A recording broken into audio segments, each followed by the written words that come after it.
Want to drive faster? Listen in as Kinch Rendell, an SCCA National Trophy winner and multi-time Pro Solo champion himself, interviews the best autocrossers in the land. He talks fast and drives even faster. And now here's your host, Kinch Rendell. This week's guest is your 2016 Solo Rookie of the Year award winner, Nick Chu. Get this, he started in 2013 and ended up as the Rookie of the Year. He took second place in the large STR class, putting a little pressure on James Yam. What's interesting is he had a really good first day run. Second day, the pressure finally builds up a little bit. He's like, whoa, can I keep doing this? Came down to third runs for him to get back to that second spot. But get this, once again, 2013 he started. So listen up. I think you're going to hear what he has done that helped him get fast so quickly. I hope you enjoy it. Let us know what you think. What if this is new to you? What if this will you try yourself? Nick, welcome to the show. Thank you. Thank you for the time, the quick time. I asked you probably only a couple days ago, and you're like, yeah, we can do that this weekend. So I appreciate that, being quick and having the time once again. Yeah, not a problem. It's a little tough with the newborn, but this is kind of when he has his nap, so it works out. Nice. How old is the newborn? 3.5 months now. Nice. I just met with a fellow autocrosser who used to live here last night, and he has a 3-month-old. And my kids are 6 and 8 now, so I'm like, I kind of remember, but honestly, when the second one was born, the whole burping, like, what's wrong? Oh, the kid, you need to burp him. So have fun. It's going to go fast. Yeah, it's definitely a whirlwind change. I must admit, and I want to know if you had this situation or you and your wife. So I don't know how old our first one was, maybe 2-3 weeks old. And we're sitting there, the kid's asleep, and for some reason we're like, hey, we should go see a movie. Like literally blipping out for a few seconds, they're like, we can't go anywhere. Have you had any situations where for even a minute or a second you kind of forget that you're tied? Yeah, definitely. Like we're just like, oh, we should go for dinner. Yeah, we'll go watch a movie, and then we're like, oh, wait, we can't do that. Yeah. Especially if you have the baby monitor. Oh, yeah, there's that noise. Oh, we have that precious little child over there. Mm-hmm. So congrats on the first baby. So tell us, where are you sitting right now? What part of your country, which country are you in? What's it like out there weather-wise? I live in New Westminster, BC, but more, I guess, commonly known is Vancouver. And that's in Canada. And right now it is actually blue skies and sunny, but pretty cold still, about 3-4 C over freezing. So it's pretty chilly, but a beautiful day. That's crazy that you're actually warmer because we're still freezing, although I think we're getting above freezing today. So yeah, I went to California quickly the other day, came back, and there's 4 or 5 inches of snow. Of course, most of it's melted. It's been so warm here. So once again, we're further south, but we're a wee bit colder than you are. Mm-hmm. So do you guys get to race at all, except for maybe ice racing in the wintertime? Oh, yeah. There's a club out here called UBC SCC. It's a university student run club, and they hold something called the Slush Series and runs all winter. Typically 1, maybe 2 events per month, and rain, shine, sometimes snow depending on the condition of the pad, but they'll run right through the winter, and I think it's great practice, actually. So you get out there some for the slush and the slippery conditions? Oh, yes, definitely. It's kind of like having the best kind of throttle practice, brake practice, and all that in those kinds of conditions. Yeah, I'm thinking to smooth out the inputs because you have to figure out when you're losing that traction, how much you can actually, I guess, add in. Exactly. Like for me, the biggest thing that I learned through slush was just the way you get into throttle and kind of feel the rear end of the car hook up and trying to feed it in just enough to kind of walk the rear, but not put the car into oversteer and lose traction. So it's definitely a great training platform. Yeah, that'll get you, I'm thinking, for especially as you get to higher horsepower, that's what's always kind of been like, oh, I don't want to be in a vet because I just have a bad habit of mashing the pedal. Let's go back. When did you get started? I started in 2013. I guess what I had done in 2012 for a bachelor party was we went to Dirtfish and did their kind of introductory rally course thing. And that was a ton of fun. And I was like, oh, this is kind of fun. And then some time passed, and I decided I'll give autocross a shot, and went out to kind of like a test and tune event, and I was hooked instantly. That probably is the best intro I would think somebody could have, because instead of like me going out and getting, I don't know, 4 or 5 runs, having a test and tune where you have more time and maybe you can work on a few elements, and maybe people wouldn't. Some people come out and just watch it first. And I tell everybody, anybody listening who's never autocrossed, just come out and sign up. But even better so, if you could find a test and tune day. If you're in California, it's every Saturday before the event on Sunday. That sounds like the best of all worlds. Yeah, definitely. I think it's less intimidating. It's just like you're not kind of racing for time, and it's definitely a less intimidating atmosphere. Yeah, plus the seat time. Maybe that would give you enough time and maybe some people helping you out to get some good habits right off the bat. I mean, that's so now I knew you hadn't been racing long, but being SCCA Rookie of the Year, and you started in 2013, and it was 2016 you accomplished that is sweet. So now we got to figure out why were you able to learn that much? What did you do before racing? Have you done anything else competitive, from ski racing to anything else? To be honest, no. I've always been into fast cars. I've been to F1 races and things like that, but I don't know what stopped me from, I guess, learning about autocross, getting into it. I don't know if it's just the fear of failure or whatever, but I finally got into it, and I don't know, like, I guess you just need someone to push you, get you there. You just need to try it once, and you're instantly hooked. At least that's what I found. Yeah, exactly. I was out there going, how in the heck can they beat me by that much? So did you even play video games of any kind beforehand? Oh yeah, definitely. Gran Turismo, all those kinds of games, and just played tons of that. That's something I've noticed on people that are like you, that come in and are quick rather quickly. It seems like a lot of them have played video games. So that's something I want the audience to think about. Hey, can I maybe practice with some video games to help me accomplish more in autocross? I'm saying yes to that is most likely the correct answer. Yes, definitely. Actually, once I got into autocross and started talking with some of the faster guys, they got me into iRacing. And iRacing, I would say, as long as you have the right setup, is massively helpful. Hugely helpful. It's like, if to get seat time without actually being in a seat, that's the best way to do it. And I keep wondering, so the seat time, you're putting in the inputs, but also maybe, I think so much of this is mental, is you're having the mental practice of competition. And maybe it's even more intense because you have other cars around you than in autocross, where there's nobody that can block me except for my own self. Do you think that plays into it at all? Have you thought about that? Oh yeah, definitely. Like when I enter an iRacing race, I definitely feel pressure. My heart's going. You have the start, and then you're trying to pass people, defend, all those kinds of things while trying not to crash. And I have to say, in iRacing, I crash a lot, and it's very easy to crash. But I guess it adds all this extra stimulus to while you're also driving. So when you go out to autocross, I find, there's a lot less going on, and you can concentrate on different things. Exactly, a lot less going on.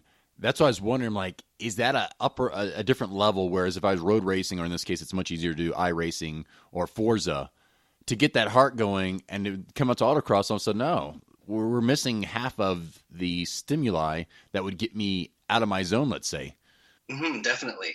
So like when you're iRacing, it's a lot more just visual and a tiny bit through the steering wheel. So you got a lot less, I guess, feedback in terms of car feedback. So I find when I go into autocross, suddenly I have all this extra force I can feel through the steering wheel, the seat, the pedals, through my body. And I think it just kind of feeds to each other. Yeah, exactly. And I'm going to get a little nichey here. One thing I was told, and after having the Forza set up and the steering wheel and the seat, I was trying to drive a newer Civic Si in wet conditions. I could not keep that thing on the road. And then somebody was like, you need to turn way down your feedback on the wheel. I'm like, oh, I just couldn't believe how hard it was. So I'd tell some people if they've tried this and had that experience, from what I understand, and tell us, getting the either the right setup and then getting the right setup set up correctly, I think there's a lot going on there. And what you were saying made me think of that was, if I have less feedback here on a video game and I figure it out, when I get into the car, not only maybe the wheel feel back, but like you're saying, all of a sudden you have all these G-force senses and other things you can take in that help you drive better. Yeah, definitely. When I first started, I used the Logitech G27 wheel, and I was just like crashing everywhere. And then some of my friends told me, oh, there's this forum post about how to set up your steering wheel. And then like these people who are like, I guess, real pros at iRacing, share their setups, and, you set your force feedback and all those kinds of things.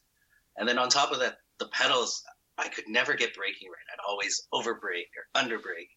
And then so a friend suggested I invest in a slightly more expensive pedal setup from Fanatec. And oh, wow. Going to that, I forget, the load cell brake just changes the game. It actually feels like a real brake.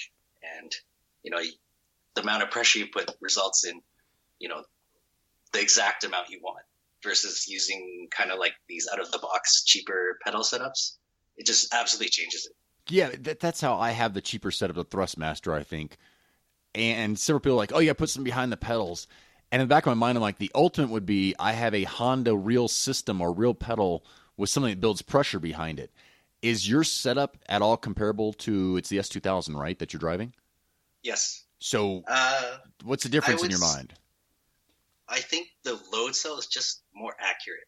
Like if I want 50% brake on the load cell kind of pedal setups, you get 50% brake. But if you use like the cheaper Logitech kind of pedals, which is distance based, it's way harder, way harder. Yeah, no, I appreciate hearing that. That makes a lot of sense. And that's what I'd heard was, oh, you want the better, you want the better, you want the better.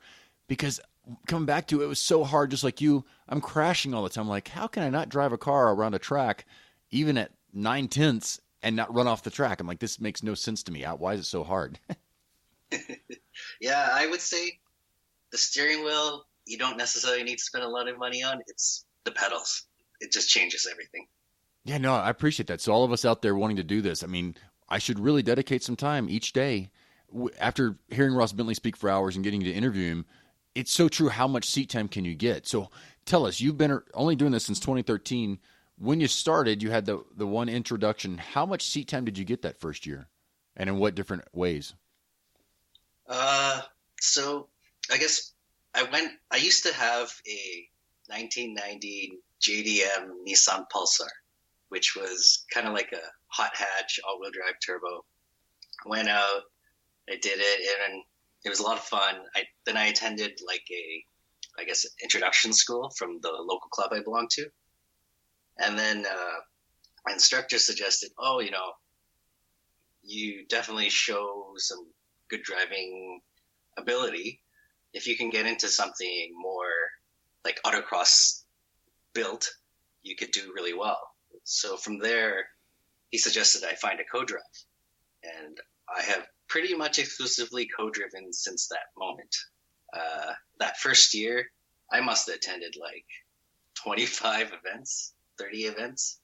I got into a STS CRX, and thanks to Don Mimi, he offered me a seat in his CRX, and I learned so much that year just from sheer number of events.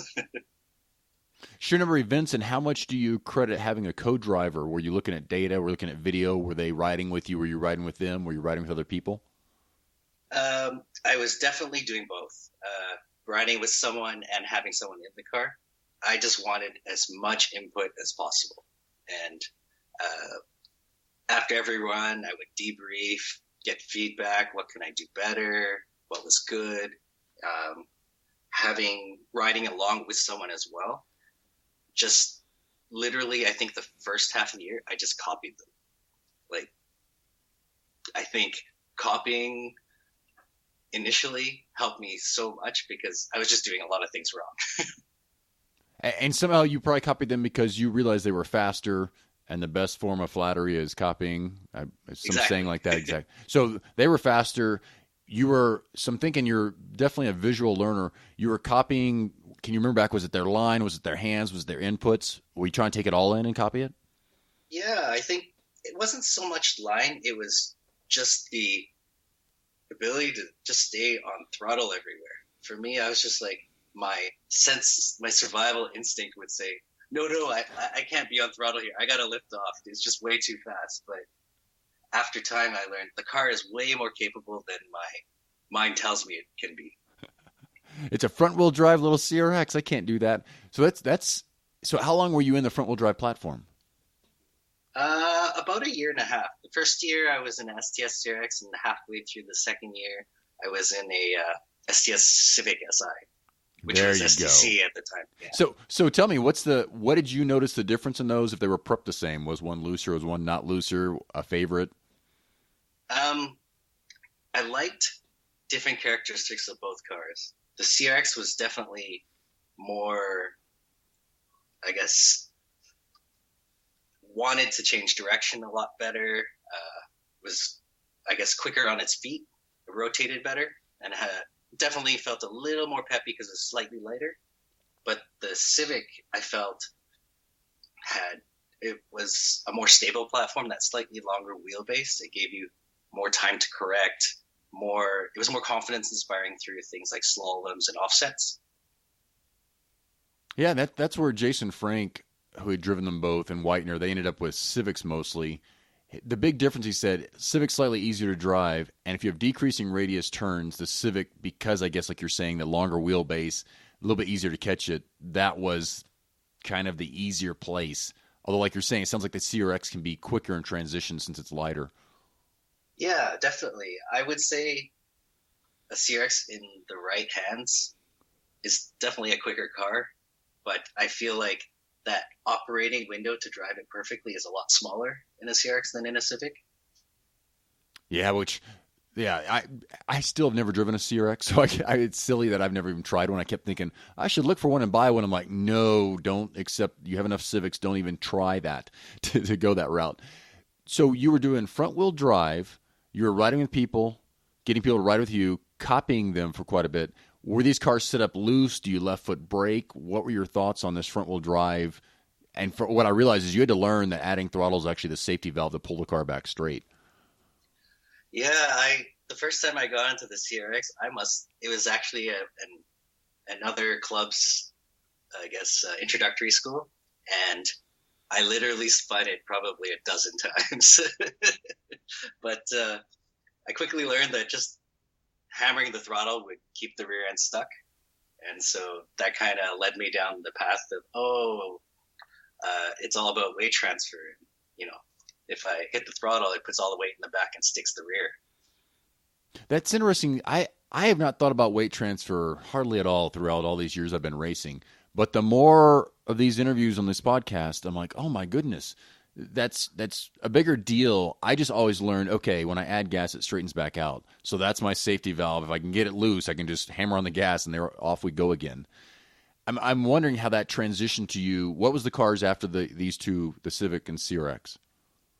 I got into a ES Miata, actually, for, I guess, a year and a half after that. My good friend Derek, he gave me a seat in his car, and we've actually partnered up and bought a C-Mod together. So I think that's what we're going to be running next year, or this coming year. Yeah. So you spun the Civic and CRX. I think people need to, especially those cars, you have to be spinning them to figure out where the limits really are at and then learn how to catch the cars. So, but then you went to the other platform in the same class. What transition, what did you have to change or not change driving-wise for the Miata? The ES Miata being camber challenged, and initially we started with the typical big front bar, and at that time the RE71s weren't out, so we were on the Toyo R1Rs, so they were sticky but not quite as capable as the RE71s. I really had to watch corner entry speed, because the STS and STC cars, you could send it in with so much entry speed and it just hooks up. But the ES Miata, you send it in with too much speed, you just go straight off. So it just push. It would just plow and push. Exactly. And so I really had to work on changing where I would brake and watching my entry speed. And I kind of shifted the timing of my throttle. I tried to with some advice from friends, I would get on throttle. I try to get on throttle before apex. So I would try to drive with the rear of the car more. And that driving with the rear is in hoping it would rotate with some extra throttle right before the apex? Exactly. Okay. And I felt that, with the big bar setup, I would try to set in with a lot of speed and it would just push and I just have to wait to get on throttle. So I would just kind of bring that entry speed to say 95% of maximum and use that little bit of, I guess, space to get on throttle. Very interesting. No, I'm cluing back into their podcast. I've heard how so many people are slow down first before entering, and being a front wheel drive guy for all these years and then overcooking in the GT3 entries. What you said must be so true for the front wheel drive platform that you can trail brake in hard. Whereas Ron Williams, also another guy who's done lots of front wheel drive, said Miatas, they don't like trail braking. He said exactly, in other words, what you said. Trail braking, they go to the ditch or they go off the course. They go straight. They plow. So that's interesting. You said people told you, were you still riding with people and realizing, hey, this just isn't working here. I've got to figure out what steps to make to improve that. Oh yeah, definitely. I review video, data. Actually, the author of Solo Storm is from my club as well. Nice. And so we're big on data analysis. Like my job is report writing, data extraction. So I'm big on data analysis. And just, I would say I constantly am looking for feedback. I'm always open to changing how I drive. Yeah, no, exactly. And always looking for what can make you better. And go ahead and mention, I'm forgetting his name. He got right back to me, I think it was a week or so ago. I emailed him asking some questions about trying to get a brake pressure sensor put in so I could record that data. Oh, Mike Marriage. Very cool. Yeah, no, Mike got right back to me, told me what I could order. I need to order it just to see if I can get the whole system together to do that. So that's interesting that you always seek feedback, and looking at the data could really prove to you, hey, this isn't working here. And just, I guess you had enough feel and realizing this is not working, the car's plowing. How do I fix that symptom or that issue?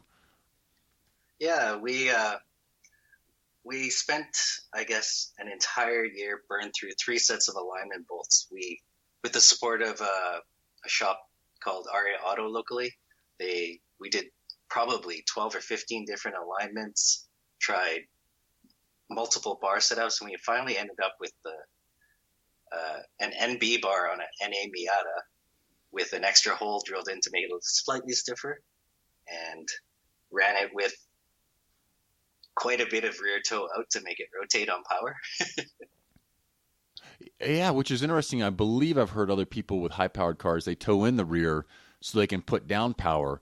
But in your case, and you said you hadn't listened to the Houston group yet, when he just won C-Stock this year, he was talking about, I believe he's saying on power he could rotate the car. So once again, you found a way to accomplish the same thing with some toe out, the right alignment, the right bar, that you can add gas before the apex, get a little extra turn in while you're also accelerating. Yeah, I guess it kind of goes against the typical, big front bar setup, and it worked for us.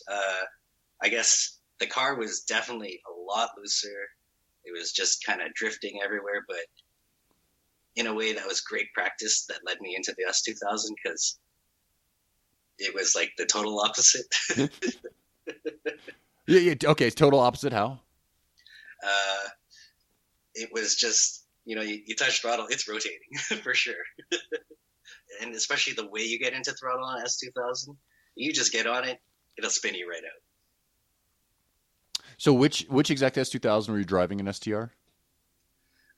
Locally, I drove an AP2 2005 S2000. I was co-driving with a guy named Leslie, but at Nationals I drove a CR with my friend Dean.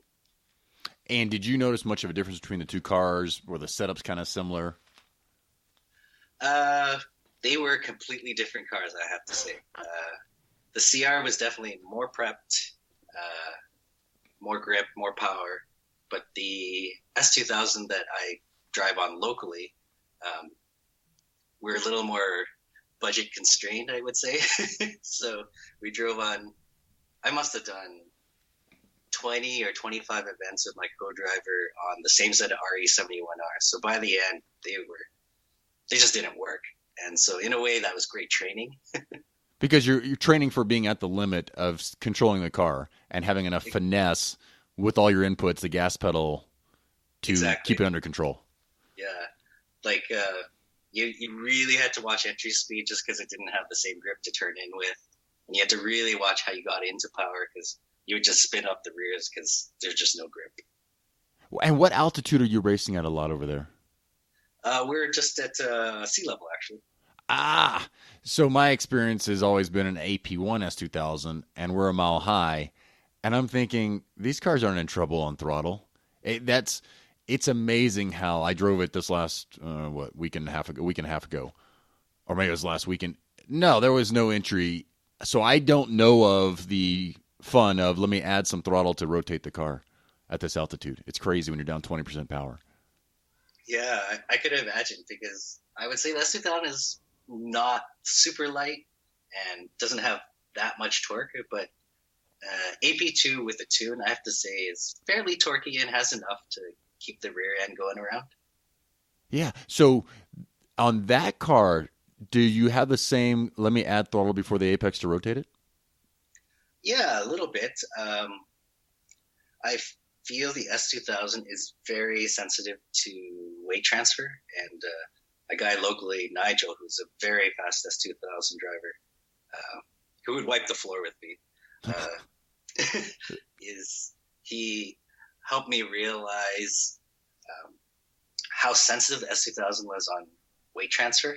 So that first part of the pedal was all about how early and how slow can I get into it just to feel the car squat, and then open up the wheel to transfer weight evenly into the back rear tires. And then as you feel that and you feed in the power and as you feel it grip up, those little things I find make the S2000 fast. It's all on mid corner and exit.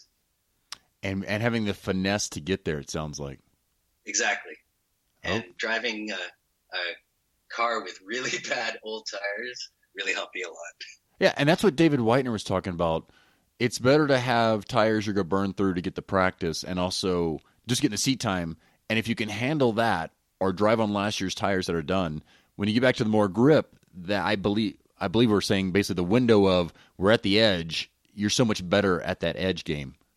Exactly. The more time you spend out at the edge, out of control, you just get comfortable, right? Like if you're always out there and it's always a mess and you just kind of get comfortable, and suddenly when you get comfortable, there's time and you can correct and you're like, oh yeah, no problem, I can fix this. But when you first get into an S2000, you're spinning and sliding. It's like, oh, there's way too much going on.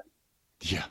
And this brings up something interesting. I'm so glad I drove the car last week and had Chad, a local guy who's really quick in them, ride with me. And I do my typical thing. I come into a slalom really hot and I brake. And he's like, don't ever do that. And we're discussing for over an hour afterwards about, well, can that be faster? We really have to put the Solo Storm in this car and let's drive it with each other and see what we can determine. Am I over braking? But his big point that you just said was the weight transfer. He goes, these S2000s really don't like those abrupt weight transfers. So same thought, even maybe you would never, ever brake in some slalom or something. But it sounds like that's basically what he was trying to tell me, was not to have all that weight transfer, even on the brakes. Yeah, it doesn't like really late, abrupt weight transfers. So even the way you get off throttle, the way you brake and come off the brake, you just kind of try to smoothen it out. And a guy local named Rich Bassford, he really drove into me, I know you want to brake super late and, try to find that 10th of time, but if you just brake early, you can do all kinds of things like weight transfer, hit apex, all those things become way easier. He says 9 times out of 10, I'm going to miss my brake point if I try to brake at the very, very, very last second. If I give up that half car length, I can do all the other things 9 out of 10 times. Yeah, and what kind of car is he driving? He drives an STS CRX. He's driven all kinds of stuff. But he's actually in a front-wheel drive CRX now, thinking STS that. Miata, S2000s. He's driven all kinds of stuff. Okay. So that's where, good, bad, and different, I swear my habits come from the front-wheel drive Civic and Integra days. And as Chad was pointing out, after the slalom, especially the side I was taking, it was a bit of a pinch into a sweeper to the right-hand side. And as I'm braking hard, there's like, you're over-braking, but I'm also braking so late. And what you guys are basically saying is in the S2000, scoot that back a car length, half a car length, something, which makes total sense so your front tires can just do the turning instead of a little bit of trail braking and turning. So it's very interesting how I feel like the habit I have is definitely, it's a crutch for front-wheel drive, or it's the thing that makes me feel like I'm fast in front-wheel drive. But in these other platforms, just don't assume that they're going to do that as well. Like you said, it's not a light car. It has 700 or 800 pounds on my Civic, so I need to respect that weight transfer and realize there's a lot more weight moving around there. Yeah, I find that it's just, if you can back that brake point up, you won't miss apex. And if you send it in with too much speed and you get a little bit of push, that time wasted waiting for that push to end before you can get back on power is completely offset by that little bit you're lost braking the half bit early. Yeah, and I always say a push, especially if you're newer or you're pushing a lot, you can blow 0.2 to half a second if you really mess that up in a turn. Yeah. And we have a lot of turns like that to do that in. Quite a few. So, braking, left foot or right foot? Or both? Right foot. I do kart a little bit, and karting you have to left foot brake, but I would say I don't have that fine control and sensitivity in my left foot to left foot brake consistently. I always find I over brake or under brake, so I always use my right foot. Exactly. That's where the whole theory of left foot braking's faster. It's only if your left foot is as good as your right foot. And something that Chris Shinnefield was saying on the last podcast, it's so interesting. He goes, sometimes I left foot brake, and the bigger brake zones, I right foot brake. I'm like, that might be the smartest answer I've heard yet, that if you can apply a little bit of left, where if you're sensitive enough in areas you just need to bleed off a little bit, and versus the lifting, maybe some people can try that. Some places think left foot, other places, hey, if you really need that finesse, and especially what you're saying was what I really got from Ross Bentley, how you come off the brake pedal and the fact you can do it, he said 3 different ways, is so important. If you can't do that with your left foot, then you're missing the finer points of, in my mind, the last tenth that you can be faster in the whole brake pedal, how you're releasing it. Yeah, I've tried left foot braking, and just the amount of mental concentration to get it done, I'm forgetting everything else. So I gave up on it. Oh yeah, and that's where I want to reiterate. Until you're comfy with something, what I've realized, I was like, oh, I'm going to focus on the brake pedal, but I hadn't driven that S2000 in I don't know how long. That was out the window. I came back. I'm like, oh, I'm just trying to figure out the car again and keep it in a straight line. It was like brake pedal. Yes, I used it, but how I came off the pedal, I had no clue. So it would be interesting to see people that are doing iRacing or doing racing. If you don't left foot brake there, left foot brake for 5, 10, 20 minutes, 30 minutes and see what your times are. That would be the place of all places that you have the time to implement it first before obviously an autocross if you only have 4 or 5 runs in a day. Mm-hmm, definitely. I agree. And especially if you have these pedals that give you the feedback, that's going to make it, because I have these cheap ones once again. It's so, I'm just pressing. Oh, okay, I felt a little bit toward the end there, a pressure back. Yeah. So your approach, if you learn from watching people when it comes to course walks, what did you learn? What have you changed or not changed over the years? I'd say when I first started, I'd have to walk like 10 times just to remember. But over time, and as you do them more often, now I can walk maybe 3 or 4 times. And, after the first walk, I've got the course down memorized. And then second lap, I'll look for key cones where I want the car to be. And the third walk, I'll start looking at things like camber and cracks in the pavement and things like that. I have to say, I still have trouble translating, the car will be about this fast coming through here. I can't exactly match what really will happen to my course walk just yet. All I really know is I need the car in this spot, in this position. And so whether it's, how hard I'm on the throttle, I have to figure that out on the first lap I drive. Yeah, by looking ahead, basically. And I think people could relate to that, what you just said, as so many people walk a course, oh, I'm going to be in third gear here. And I've learned over the years, I have no clue until we drive it. Because you'll walk, oh, it's so wide open and fast. And then you drive and realize those offsets are more offset than you realize, or the grip on this lot is not what you thought it was. It's amazing how many times people are debating on the stuff where you're going to be out there, you're going to be driving, you're going to be looking ahead to the next feature, and you'll know if you're shifting or not shifting. Exactly.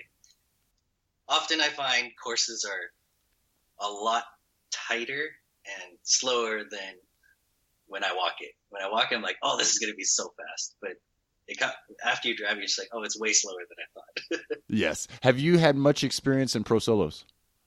I have none, actually. Oh, you want to talk about the addiction of addictions? We got to get you there. Somehow, yeah. Does anybody local? Some local regions are now putting on pro solos. Generally, they are higher speeds, so much to the fact that I would come back to local events and just overdrive because I'm like, I get to go fast again. No, I don't get to go fast again. Look ahead.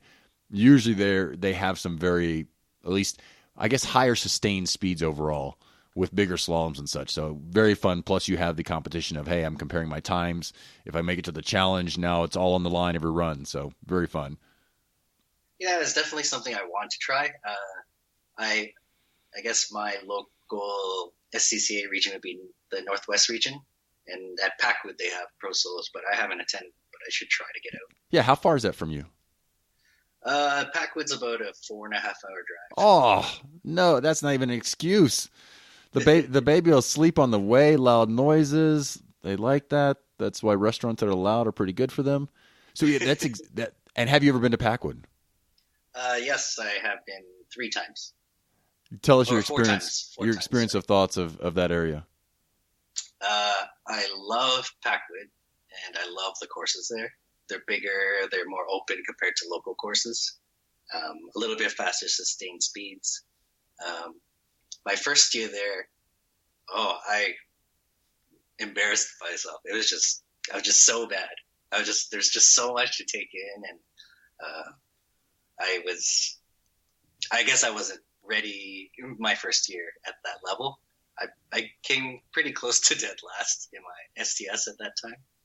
And then the following 2 years, I was out in the ES Miata, a little bit smaller groups, finished second twice, but learned a lot. Doing Packwood was definitely helpful before Nationals. I would say that experience with, I guess, pressure and seeing really more high-level drivers definitely prepares you, because you go from feeling like a fairly big fish in a little pond, then you become the little fish in a big pond. And plus, I think the big key you hit on, which is so true for people that start traveling to tours and pros, usually the courses are slightly faster and bigger. All those things, you're just like, I don't know what the car's going to do. I've never approached an offset at that speed or entered a slalom at that speed or things like that. I don't know where to brake, because co-driving, I'd have never driven an S2000 on a track or above, I guess, 70 miles an hour. So I have no idea what it's going to do into some of these faster elements. Yeah, and even if it handles fine and does everything you would want it to do, you just don't know that. So what I'm hearing is really, for so many people, I think this is true, they don't have the confidence. Something is slightly different. They think it's slightly faster. It's a big venue, or, wow, look how open the slalom is. And in my mind, I think that stuff's easier. There are people that drive on really small lots that have lots of national championships, and they come out to the high-speed ones, no problems, whereas other people, I think it's a mental thing. If they haven't experienced it yet, they're just thrown off. Yeah. I say even now, after doing 4 Packwoods and things like that, I still get nerves every time I go. Yeah, that area is beautiful. I try to make it out there as often as I can. I've driven out, I've flown out. It's a 27-hour drive, I think, but it's so worth it when I can do it. It's just a beautiful place. If you have a family and you take your family out there and hang out there for the week, maybe, Mount Rainier is right there. You can see it. Mount St. Helens is maybe an hour and a half away. So I've been up to see both of those at different times on different trips. Yeah, I would definitely say Packwood is very, very beautiful. The drive to the mountains to get through the pass to get there is gorgeous. I would highly recommend it. Yeah, I think it's White Pass over there. So back to the course walking. Once you've walked the course, or after a while, stop during, do you stop and go back through it in your mind? Do you do mental imagery? What are you thinking? Or what are your practices? Yeah, definitely. I try not to do too many walks because I start to, I guess, overanalyze and maybe second guess myself. I find my first initial instinct is more often right than when I overanalyze it and I overthink it. And it often kind of messes me up. But I definitely do mental imagery. I'll just, after a few walks, I'll just stand there and play back the course in my head. If there's certain sections I'm not quite sure of, I'll just walk that section rather than walk the whole course. Even in grid before I get out there, I'm playing it over and over in my head. Yeah, getting more runs basically in your back pocket ahead of time. Are you also watching other people run the course before you run? Oh, definitely. There'll be, certain corners where I'm not quite sure, how fast is the entry or how do I set that up? Watching other cars, will definitely adjust what I will do or plan to do. Like at Nationals, Brian Heitkotter was running on day 1 and 2 and we ran on day 3, 4. And I watch a lot of his videos he posts on YouTube and just watched how he attacked the course and kind of jived what we had planned, my co-driver and I planned.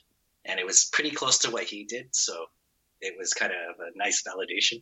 So as you're watching, what can you pick up on by watching them? What are you seeing as Brian drove around those courses?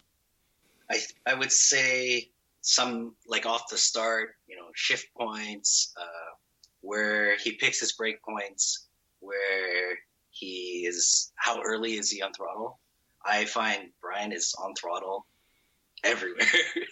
He could neutral steer that thing everywhere. And I can't drive it like him, but I would like to.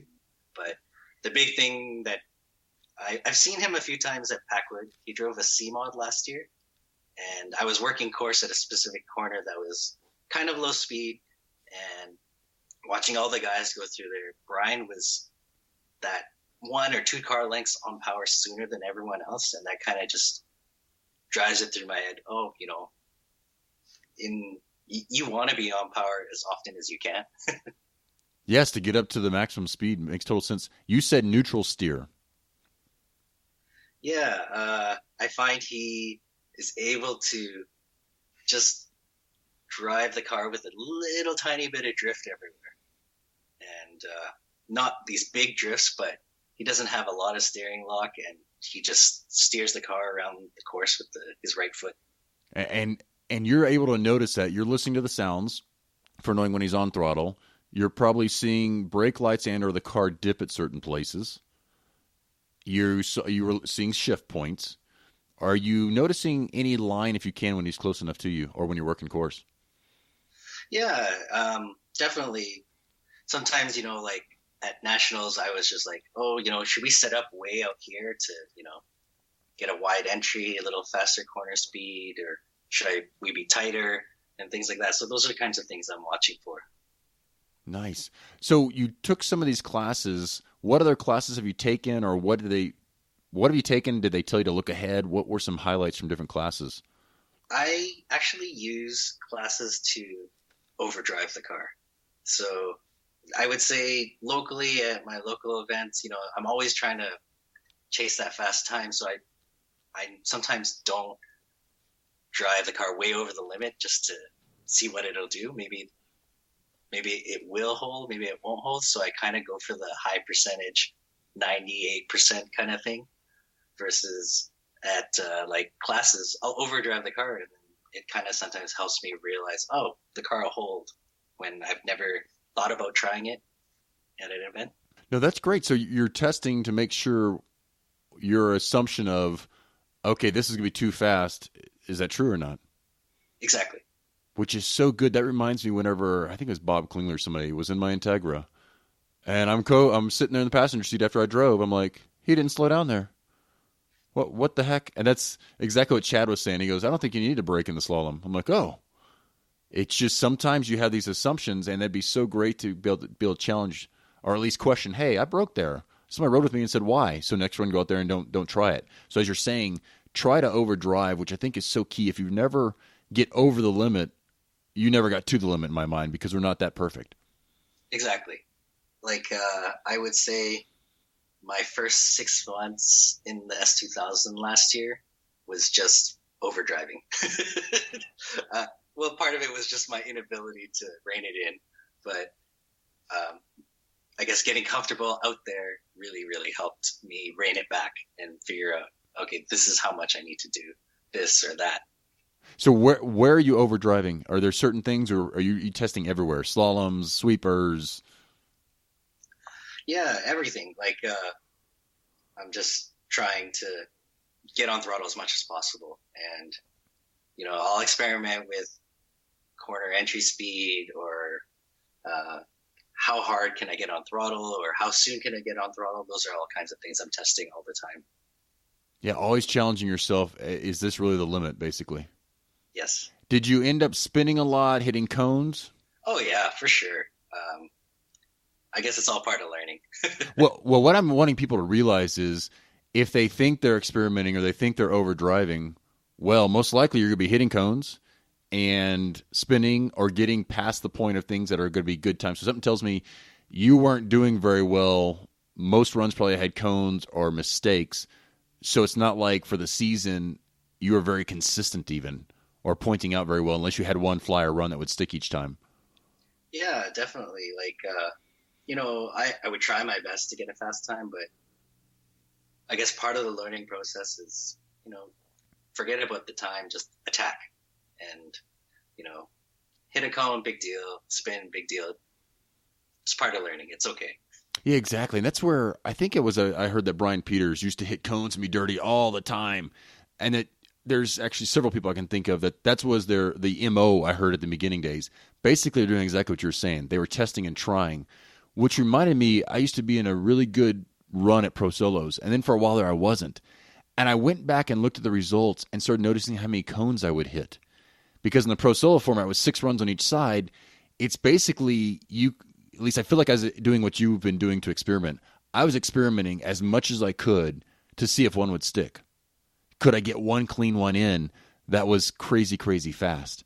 And I realized just by looking at results, so people might be able to go back and look at years previous, hey, I was doing better than what was I doing? Maybe you were hitting more cones, but one run that day would be faster.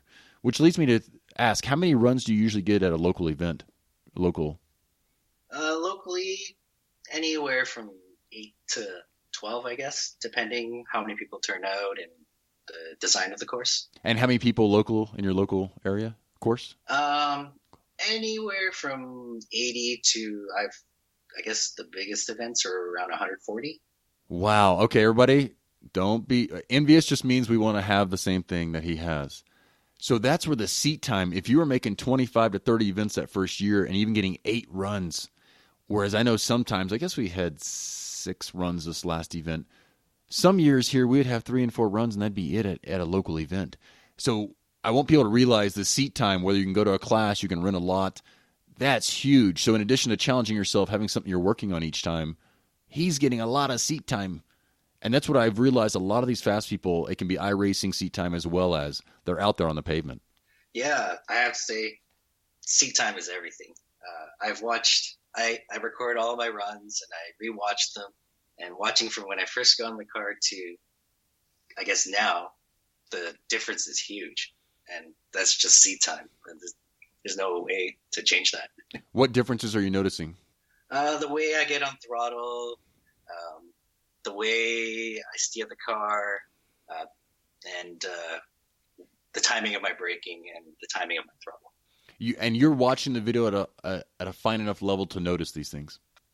I would say I have OCD watching my video and analyzing myself. I'll watch it 50 times over and over, and I'll try to nitpick things. Oh, I could have done this better. I could have done this better. And so the next event, I'll go, okay, these are the 3 things I'll work on. Nice. That's the other thing I've heard several times, and Ross Bentley was big on. having an idea of what you're working on, and Teddy on the podcast, go out there with intention of what am I working on today, or what am I going to focus on. I think that's a huge thing that I'm guilty of not doing a lot of times. I'm just out, hey, I'm out here again. Let's see how fast I can go, with no thoughts of even noticing weight transfer. So now that's another thing on my list is, can I start paying attention to weight transfer and make sure I can feel that? Which for me is, am I stuck in the seat well enough to feel that, to take in that input? Yeah, definitely. I practice purposely. I really wanted to get on throttle early because my co-driver at the time was just beating the pants off me, just destroying me for like the first 6 to 8 months. And obviously that's pretty hard on your ego and all those things. And I tried to copy the way he drove, but I couldn't. And he just has this, he's got quick hands and he's able to send it with a lot of speed, but always kind of drive it right, hanging at the limit and able to get on the throttle really hard. I could not replicate it. So I talked to a friend and he suggested, well, maybe approach it differently. You know, he gets on throttle later and harder, but maybe you should try throttle earlier and a little more progressive and smoother. So, you know, I tried different things, and those are the things that helped me. So that's interesting to hear. So basically you have different driving styles. How close are you guys now, or the last times you were driving, time-wise? I would say we're within a tenth. So that's I want people to take that in, that you might try to copy somebody else, but it just may not work. And I think this is so key to realize, if they're doing something you can't do, you're going to need to probably do one or two things that are different than the one or two things that you can't copy of them. So that's interesting to say, let's say they drive harder and deeper. And I'm thinking in my mind, you have to look at the data, they're probably cutting down distance on the entry or adding distance. There's something different there that you have to also change in addition to your braking points and throttle to equal that time or be right in the ballpark. Yeah, it was really frustrating, I have to say. Like, you know, I guess when it's fresh in your head and you don't quite realize what you're doing. So I found that I watch video right away and I'm like, oh, you know, he's way harder on throttle here, or he's just carrying so much more speed, and I can't do it. So I'll look at my video also again a week or two later, and then like, oh, I didn't realize that 2 weeks ago. I guess time away as well helps me. Yeah, things kind of, I think that's even my background's IT. Sometimes I'd have a problem, and instead of sitting there beating my head for the next hour trying to figure out what the heck to do or searching Google some more, I'd sleep on it until the next day. So that's how I take in a lot of the stuff. But I like that you're saying going back and watching the videos even a week later and see what else can you notice. Were you watching side-by-side videos of him and you? Yeah, definitely. You know, I use bits of SoloStorm, but then, you know, I download, I can't remember the name, of like a cheap video editor, and I would try to time the videos and overlay them, or like one above the other. Yeah. And then upload it on YouTube and watch it at like quarter speed, just to see the small little differences of opening up the steering wheel or timing of throttle and all those kinds of things. That's another nugget right there. Not only side by side, but then slow it down so that you can actually see, because there's so many inputs. And that's where I guess you might really notice if somebody has quicker hands or they're moving the wheel more. Because at quarter speed, oh, wait, there was a little input there. Yeah, quarter speed makes you see a lot of things that you don't notice when you're just trying to watch two videos at once. No, thanks for that nugget. Several of these things, hopefully people are taking in going, wow, you're watching the videos 40 or 50 times. How often are you having or ever have had other people watch the videos and give you insight? Oh, all the time. I am always open to criticism and feedback, because I'm not a perfect driver. If I was a perfect driver, I'd be doing this as a full-time job. This is a hobby. And, you know, I guess being from an IT background, continuous improvement, and I just want to keep getting better. Yeah, and you had the JDM for continuous just-in-time improvement. Yes. Like, I'm going to be just a little bit quicker this next time. Very fascinating. And, I mean, I'm still salivating over that many runs. That's where I think local clubs really need to figure out, how can we copy what are other clubs doing to get this many runs in? And the more people can share about that, like how quickly they get set up, or do they set up the day before? Because that's what we're really out here for. Most people have the most fun. I mean, obviously we're having fun talking to people, seeing things, but getting the seat time. Every time we have a delay, I'm thinking, can I just run the course without time just to get more seat time? Like any way possible. I just want the seat time. I could almost care less about the times when I'm practicing. Yeah, my local club, VCMC, is very well run. I guess they've been around 25, 30 years or something like that. They recently updated their software and timing equipment to what the SCCA is using. And having that stability in the timing system really, really helped. I guess a typical weekend is they set up the day before. The execs show up early by a couple hours before the event, set up all the timing equipment and all that. And I think some of it also comes down to course design. If we can run 2.5 to 3 cars and keep them going, that definitely helps with numbers of runs. And they put a lot of emphasis on novice drivers. So there'll be kind of like a novice executive who takes them for a course walk, gives them tips and things like that. And we also send, I guess, a senior driver, anyone who's not a novice, with the novice so that they, on their first few runs, so they don't get lost. And it really helps with keeping the event going. Yeah, true, because it's going to speed them up. If not the first run, the second and third, they might take off 5, 10, 15 seconds. Mm-hmm. And that's where the interval between when you start people is so important. And so often that can come down to course design. Is it safe to send the next car? Or are they going to line up anywhere improperly on the course? Exactly. Very good. And you said C-Mod is the next. Yeah, I guess I was thinking about, where do I want to go after the ST1000? I guess I've got kind of OCD with driving cars. I co-drive. I don't actually own an autocross car. Only a minivan or what? A Prius. Ah. Oh no. Yeah, and then so I just live off co-driving, and I love it because just the rapid development. You have instant feedback. You get to see how someone else drives, and so there's always like a synergy kind of development that happens. You get a little more out of it than you would on your own. Very cool. And where are you mounting these cameras? Because obviously you're seeing the hands. Yeah, just over the right shoulder. Definitely got to see the course in the hands. In the C-Mod, I think we'll have to do a helmet or it'll just look like constant vibration. Oh, true. And that's where I have a handheld 3-axis gimbal.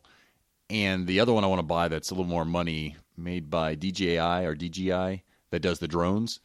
They have some mounts. I'm just wondering, and they weren't exactly sure and I haven't researched enough, can I get a 3-axis gimbal mounted on a car, but have it where it's not going to try to stay the direction it was already pointing, which the one I have, you can lock the horizontal versus vertical or something. I think that might be the ultimate because it's amazing watching one of the big YouTube guys on a skateboard going over cobblestone, how it smooths it out. And all I could think was, oh my goodness, autocross. Can I get that set up on cars? Yeah, my co-driver in the C-Mod and we've been looking at gimbals, but we're like, I don't know if it can handle the rate of vibration from the CM chassis and still maintain that smoothness. I don't know. We'll have to test. Yeah, and seeing the cobblestone skateboard, it was crazy. It's just amazing. I've jumped on my trampoline. Eventually that throws it off when it's holding my iPhone is what it's really holding. So it's a little too heavy. But the DJI one, you balance out any kind of camera, or you buy the one that has its own dedicated little camera on it. That's where I really want to go. And then I forget if it's Bluetooth-wise. You can see on your phone what it's seeing. That's like my ultimate right now. Can I get to that one and find some good uses for it, especially if I can mount it on the car? Yeah, we'll take a look at that. The DJI. All right. Thanks for that tip. Yeah, if you get it, let me know. If I get it first, I'll let you know. Because I'm mighty sure they said, one of the guys at the local store there said, oh, yeah, we've mounted it on cars before and run a separate power supply to it, et cetera. So that's the level I'd like to get to for some of these videos. Just at that point, there's no excuse of, hey, look, I can see it clear. Hey, it's in 4K even if you want to get that crazy. Mm-hmm. So some final short questions from my side. You can make them as long as you can think of. If I give you that you're going to own your own car, but you don't have to wrench on it, what would you build if anything was possible? I got to drive a Cayman GT4 in October, and I have fallen in love with it. It is way out of my price budget, but I love that thing. And with that rumored GT4 RS coming, oh my God, it must be incredible. Like, if I could drive any other car at Nationals, I would love to drive an SS, like a GT3 or a GT4. I would like to see how you figured that out, because I didn't figure that out yet.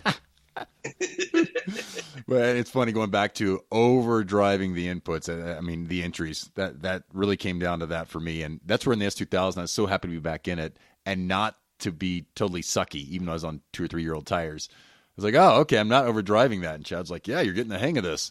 Oh, that's one little tidbit here. So as you went to these cars, the CRX Civic to the Miata, I'm thinking all those have slow steering racks. Is that your take when you made that transition? Yeah. That also made the transition S2000 a little tough. That's why I asked. I was definitely over aggressive on the front wheel. It took a little while to tune it out of my system to not throw it into a corner. And the other thing too was the S2000 steering feel. Initially, to me, I could not feel a thing. I was just like, oh, I'm driving iRacing. And it took a good 6 months for me to just develop a feel for the car. And I was like, and as soon as I developed that feel, I was like, oh, stuff started to fall in place. But it was a tough 6 months. And that's the biggest thing I just noticed getting in the car last weekend. I didn't have that problem. Before, of course, I haven't driven the Civic or a Civic since, I guess, the Pro Finale. But every time I get back in the S2000 playing around, I would jerk that wheel and the car would break loose. The rear would break loose. I'm like, oh. So I started keeping my pinky and my next finger off of the steering wheel when I got in the car to try to remember, this is gentle. You need to be very, very gentle with the steering wheel. And I'm almost dreading getting back in the Civic and then hopefully hopping back in. Now, I hope I can have 2 programs in my brain, like, this is the little input car. And in the Civic, this is the huge input. I can't explain to people how crazy of a problem I had jumping in the S2000. So I'm glad to hear that it's not just me. It's truly totally different. Yeah. On top of that, actually, when I first got into the car, my co-driver and I only had the stock seat. And so he's sliding around and, you're trying to brace yourself and hold on. And as soon as we got a bucket seat, everything got a lot easier. The gas pedal was always in the same place, and I could relax and hold the steering wheel a little softer, and all those kinds of little things. The seat made a huge difference. And that is on my list of, I asked David White, and I'm like, what seat was in your car? Because it came back to, I got to keep repeating this in case people haven't heard the other ones. In Nico from F1, if you go and watch the video linked up, I guess 2 or 3 podcasts ago, you see all this cool eye movement where he's looking at the apex. He'll focus on the apex for like a second. And at the end of the video, they ask him some stuff like, how do you become this good? And he goes, oh, well, it's taking in the inputs of the feel. And in the STR car I just drove, we're back to stock seats. But my Civic's even worse. I have 2 or 3 inches of slop, and I find myself pulling on the steering wheel to hold myself in. So whatever people have to do out there, especially in a stock seat, stock class, can you lock that seatbelt in? I'm wondering, can you get Velcro, which I've done in the past? And I basically wrap Velcro around me in the seat to hold me back into it. Never thought of that, but that is a good idea. Yeah. So, and I'm the guy that must admit, I'm like, oh, I can save weight, so let's take this 3-point out of the car. And now I'm like, hey, goofball, you better get a better seat and put a 3-point. Get foam that fits you if you're co-driving or something, or in a C-mod and you don't fit as well. I've seen them where they have foam that's sprayed and formed around them, so they put in the foam for different drivers. I think that this is a bigger deal than people realize. Yes, you can get fast from iRacing taking in no inputs from feel, but all of a sudden, if you're feeling the G-forces by how you're leaning in the seat, the less slop you have, I guess it is, the quicker you feel that. And the more stable, like you said, the more stable you are on the steering wheel, so you don't have these extra inputs or extra jerky because you're hanging on. Yeah, exactly. I find the S2000, you really got to be slightly ahead of the car. You got to unwind that split second sooner, all those kinds of things, just a little bit ahead of the car. And having that bucket seat, you feel that little bit of weight transfer or the tire grip or just a change in the car that much sooner. And all that really helps. Yeah. It's so many things that I just feel like such a goofball. I'm like, why do you not even think about or know about this stuff for years and years and years and years and decades or over a decade? It's like, so there's so many things I think can help us improve that I'm hoping other people are like me and just have never thought about it or considered it and going, oh, wow, I should do that and see what happens and see how I get the extra input. Because I've always said I don't have much feel. Well, maybe it's because I'm sliding around too much to have a clue that I even have a chance to take in these extra feelings, this extra data. Yeah, I guess you're cutting out the useless feedback or the unhelpful feedback and amplifying the good feedback. Yeah, that you can actually you have a sensor that can take that in. Your whole body can sense all this instead of just having the head going back and forth. Hey, I'm sliding and leaning my head and grabbing the steering wheel harder. Yeah. So tell us some of the favorite memories, anything that pops into your mind. At Nationals, that first run, I didn't think it was particularly special.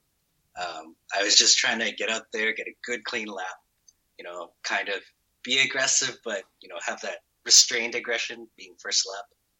And it was a great lap, I guess, after all the time started coming in. But that second day, oh man, the pressure. I was just like, just don't hit cones, just get it to the finish, try to get a semi-decent lap in, and I just crumbled on the first two laps. I was just like so far off the pace. I guess the first day I had no pressure, and so I just went out and did my thing. That second day, knowing I was starting in second, I was like, oh my God. And then I finally just looked at the data between my co-driver and I. He basically said FTD on the second day for STR. And I was just like, oh my God, I'm so far off the pace. And I guess that knowing how fast he sent the car, I was just like, what am I doing wrong? And there was just all kinds of mental stuff going on. And then I just got to the line. I was like, you know what? Just drive. Don't think about it. And that last lap just bumped me back into second and felt good. I know I could have gone faster, but I think that whole Nationals pressure experience was so beneficial. I guess kind of, you need to experience that to build on upon it. I don't know. I'd like to come back this coming year if I can. I think I'll be a little calmer, a little better able to focus and drive better. I mean, it's amazing that you did that because there's so much to take in. I mean, that was the largest Nationals ever. And what's crazy is, as I'm thinking, you basically surprised yourself by being second. And therefore, our brain is so crazy, it adds extra pressure. Instead of going, wow, this is a great thing, I can just chill. Yeah, of course I should be this good. I should have known I had a chance. Then all of a sudden, whoa, I have pressure of staying here. How did I do this?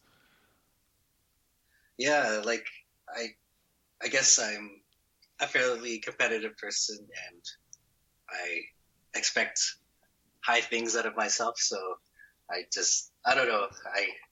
I was really, really nervous on that second day. And it was a really great experience. And, as much pressure and stress as I felt, I loved it.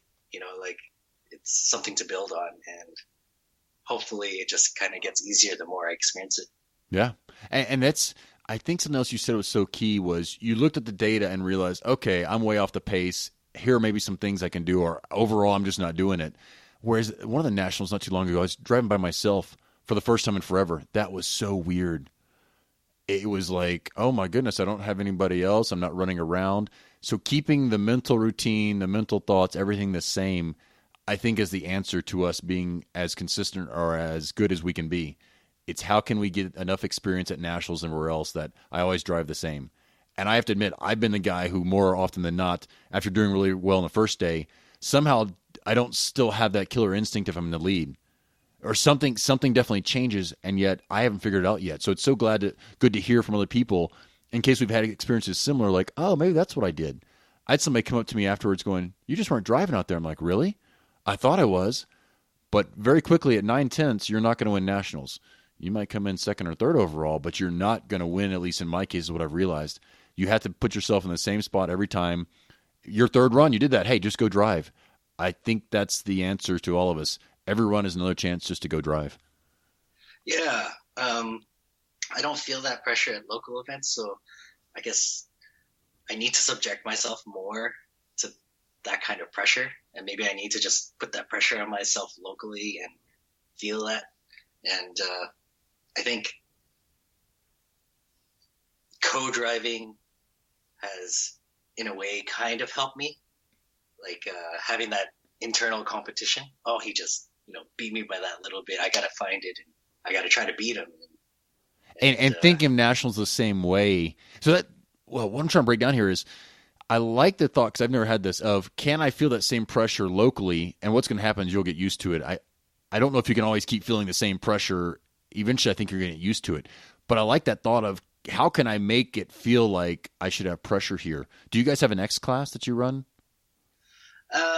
No, but locally we basically, all runs count for, I guess, your local scoring. But there's also like a subgroup which we call OPACs, which is like everyone gets scored on their first 3 runs. Oh, okay. So I use that as pressure for myself to try to, I guess, score well in 3 runs. I think that's, for me, still the hardest part of autocross is, can I deliver in 3, not 6, for example. Are you still taking off time in runs 4, 5, 6, 7, 8? Yeah, definitely. I think part of it is my first 3 runs, I'm still driving like 98% almost. Like, I got to drive clean and still deliver a good time. Whereas in 4, 5, 6, I don't care.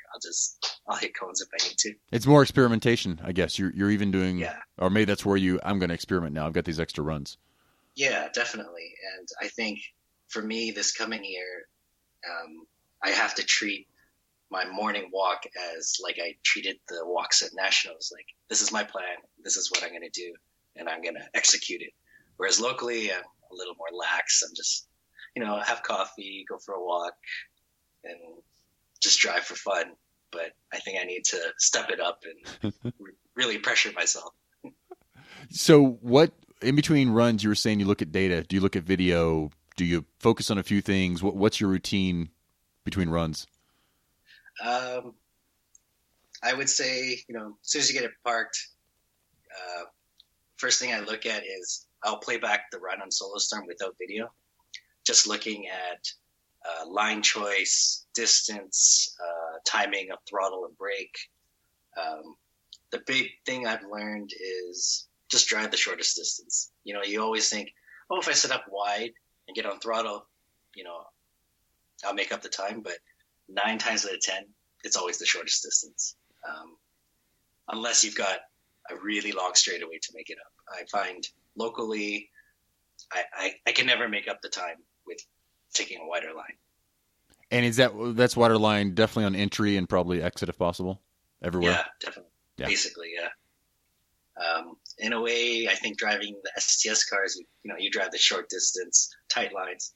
I still do the same thing in S2000. I try to drive the tightest line I can. Yeah, I second that wholeheartedly. If people can borrow data and look at that and compare, that's what the TrackMate taught me. It was Packwood. First place ran it.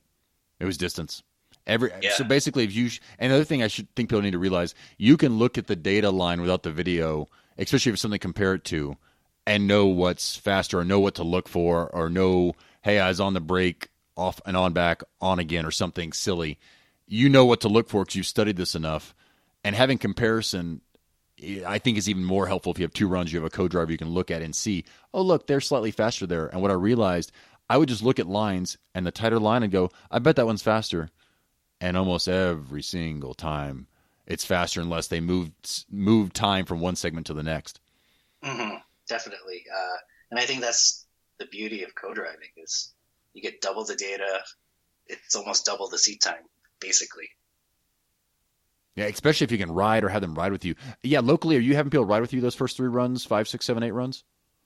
I'm usually, if I'm trying to compete in the 3-run format, I'm okay with someone on the first, maybe the second, but that 3rd run, I like to be by myself. Yeah. But all other runs, it doesn't really matter to me. I think I'm not a good enough driver to notice the weight difference. In some corners, yes, but I've set times faster with a passenger than I have on my own, and it's just part of my development. I need to get better. Yeah, no, and that's this last weekend. My faster runs the last 3 or 4. I had somebody with me every run, and I kept getting faster. Yet when I'm in the Civic and you put a person in there, oh my goodness, do I notice. And mainly it's the braking. The car just will not slow down when you've added 10% or 5% more weight, or probably average of 7 or 8%.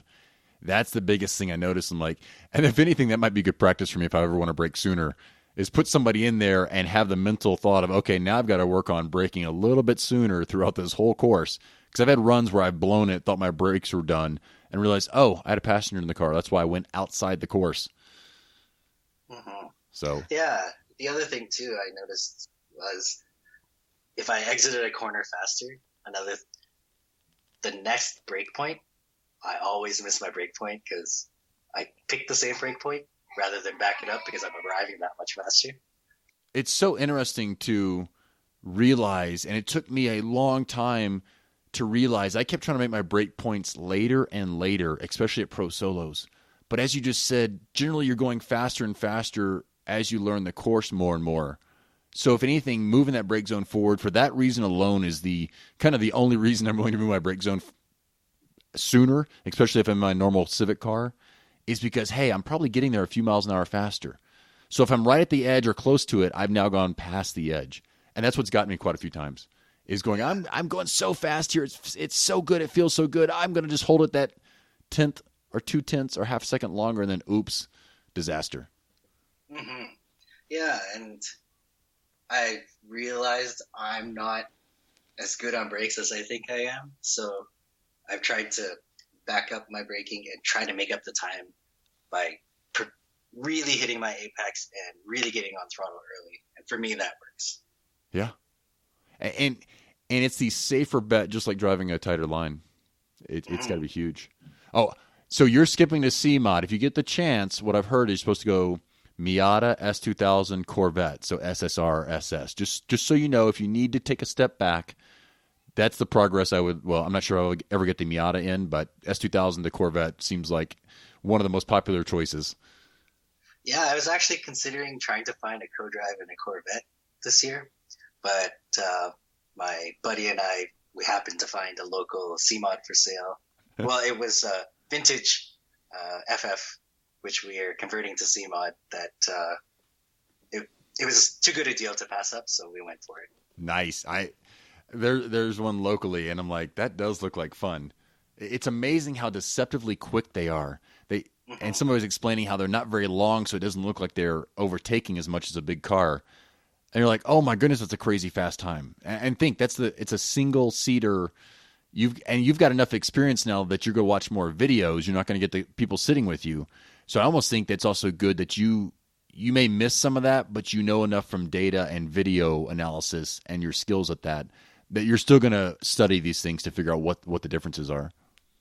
Yeah, definitely. I'm most excited about getting an 850-pound car versus a 2,000-plus pound car.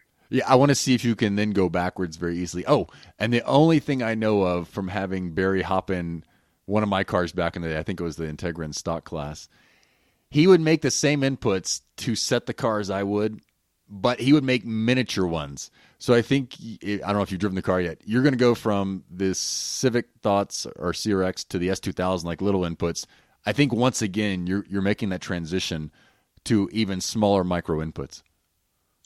Yeah, I'm expecting to not do very well this year, but definitely a learning year, and I love just, I guess, constantly evolving and trying different things and getting these new experiences. It's kind of like an addiction. Yeah, and I think you like getting to experiment all over again. And basically, I think you're going to do all the same things you've done, and yet a faster platform to do it again. You're basically testing yourself through experimentation, through study, to figure out, hey, how can I figure this out? Yeah, and I love, I guess, breaking it down and chasing down that time. Yeah, and I want people to realize you can apply this to all parts of your life, to business, to career, to anything. And at times I'm like, oh my goodness, I should spend so much of this time here or here or here. Obviously, though, it's easier for us if it's a passion of ours to do it. But hopefully we can take some of these things and apply it to the other parts of our life as well. Yeah, I wholeheartedly agree. Yeah, I'm gonna start videoing my wife all the time and see what I can do better. So somebody actually did that. I forget which guy I've heard on podcasts. He recorded his life, I don't know how many weeks of everything. And he said it was so crazy how many different things he would do because he knew he was recording. And he said, that whole, let's record everything for our arguments so we can go back and check. He goes, that doesn't work. Even if you can point who was right or who was wrong, he goes, it's really not helpful. So in case you were thinking about doing that, it's really not going to help you. So Nick, I appreciate all the time. Can you tell me the shop you use there locally? And I'll do any links to that, any co-drivers you want to thank, etc. Yeah, there's a shop locally called Aria Auto, and they've been very supportive with helping us do alignments and shop time and all those kinds of great things. And I guess shout outs to my club, DCMC, drivers that have helped me along the way, and my co-drivers, Dean Chen, Rich Basford, Nigel Coy, Don Nemi, Derek Choi, and there's so many people to list, Joe Chang, and of course my wife, who's been very, very supportive. Nice. Has she ever driven or ridden? Yeah, she's not driven, but she's actually driven my kart. She loved that. But I've taken her to autocross and just as a ride along, and she was kind of like meh. She was involved in university track and field as a sprinter, and she went on, I guess in 04 to about 06, was it, that she was on Team Canada's skeleton team. Oh, sweet. So she's like, yeah, it's okay. That's not very, a little adrenaline, not enough for me. So wait, yeah. now I can't end this if you said she's driven your kart. You have a go-kart? Yeah. How long?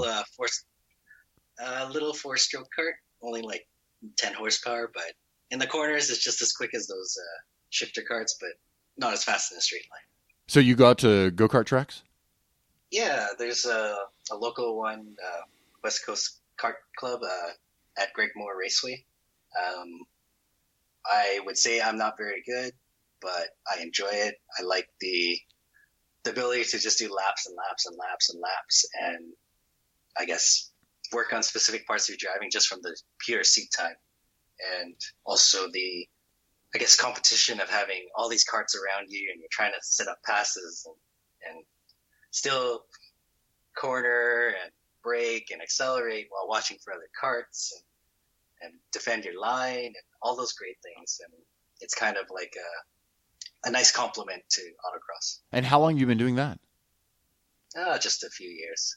So you got into autocrossing and then you got the kart. Yes. Oh, I like it. Something else to be on my list. I need a vision board with a go-kart on there. And I love you said 4-stroke, because watching the people with the 2 strokes, I'm like, I don't want to do that. Yeah, I don't think I physically can handle that. I have to say the 4-stroke's nice. Like, in the corner, it is, at first, you're just like, whoa, this is some serious G through a corner. And your forearms have been worked hard. I would say karting is like lifting weights while driving. And the 4-stroke's nice because you're down the straight and you get a chance to have a break. But those 2 strokes, you don't get that break because they're just so fast. I like it. No, thank you for mentioning that little piece there.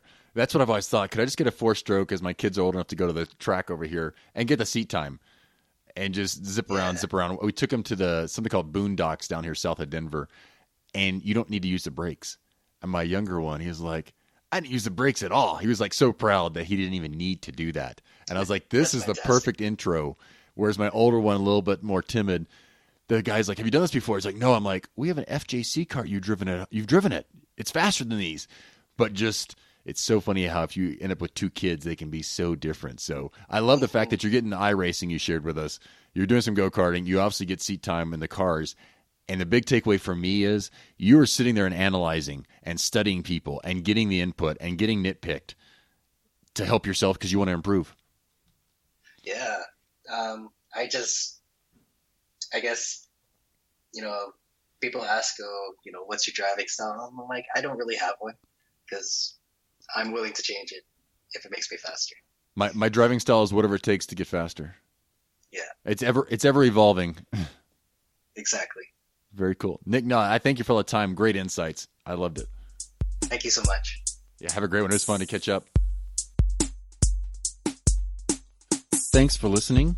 For the show notes and contact information, please visit autocrosstalk.com. There you can also subscribe so that we can keep you up to date on new shows as they come out. Also, please leave us a review on iTunes and subscribe on iTunes for the upcoming shows. You can connect to our Facebook page at facebook.com/autocrosstalk. You can share your thoughts, your insights, your questions, your suggestions there. Also share with your friends. Hopefully you found it entertaining and motivating, and hopefully other people will as well. It's been fun, and I hope you enjoyed it. Thanks for listening, and check back next week for the next show.